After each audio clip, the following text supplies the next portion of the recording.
Hello, everyone, and welcome to Observations from the Fence Post. This is Robert, and today I'm going to be doing a comic book review of Damn Them All, issue number 5.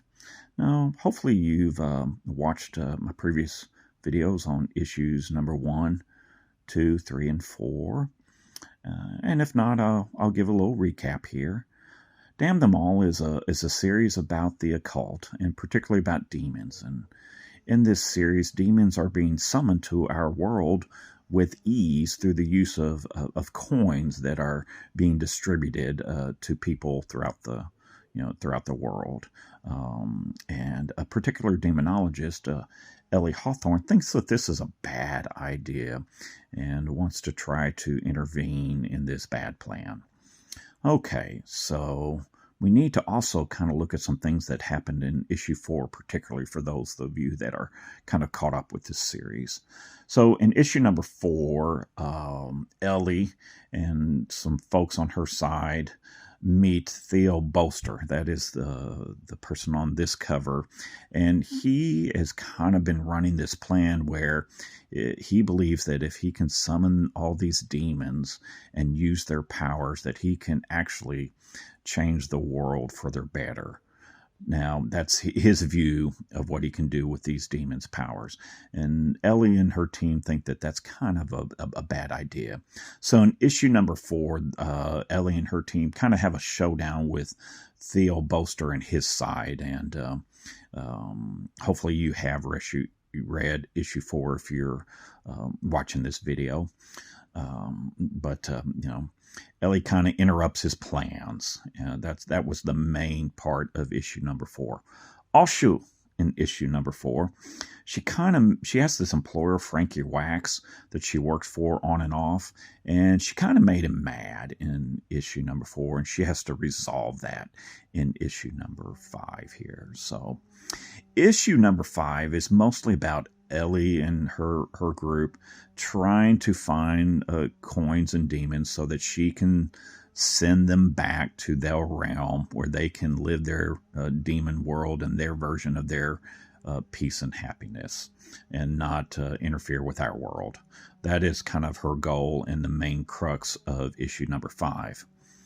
And even though in issue number 4 she disrupted many of the plans of Theo Bolster, in this issue you get the impression that she still feels that there's something going on with Theo, that he has maybe some other plans and a plan B that she is trying to figure out.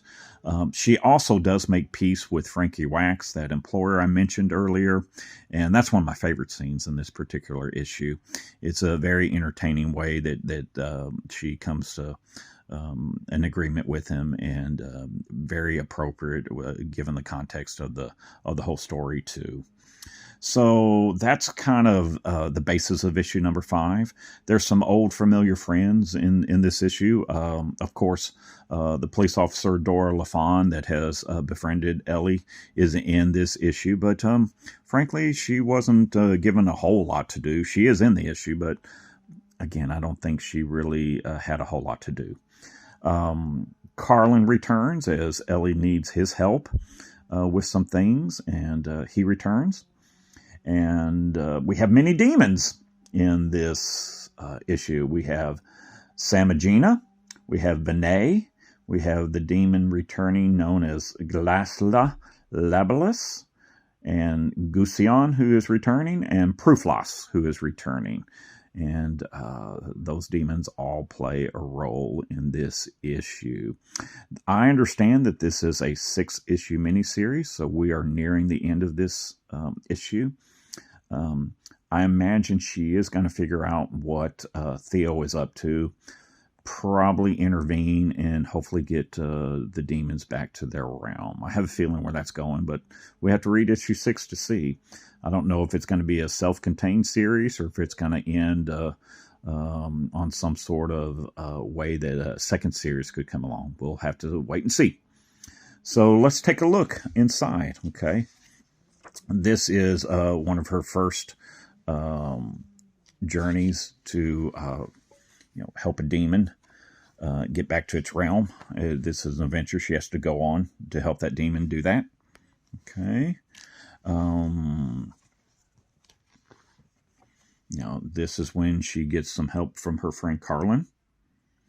You know, more help there. We've got information on Samogina right there. And I don't want to give too much away, but here we have interactions with Pruflos and some other demons. So that's kind of the artwork. As you can see, it's very consistent with the previous issues. That's kind of my review.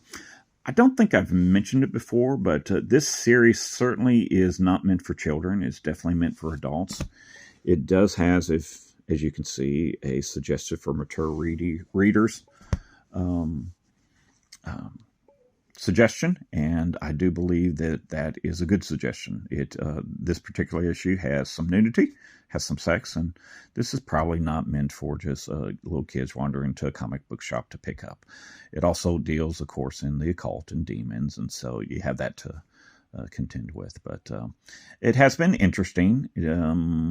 Most likely it will be collected in a trade paperback, and that's it for my review of Damn Them All, issue number 5. I look forward to seeing how it concludes. Thank you very much for joining me on this video review. I hope you like it, and hope you've watched some other ones and like them too. If you do like it, hit like and subscribe. It does matter, and it does help. And remember, keep it between the ditches, and peace.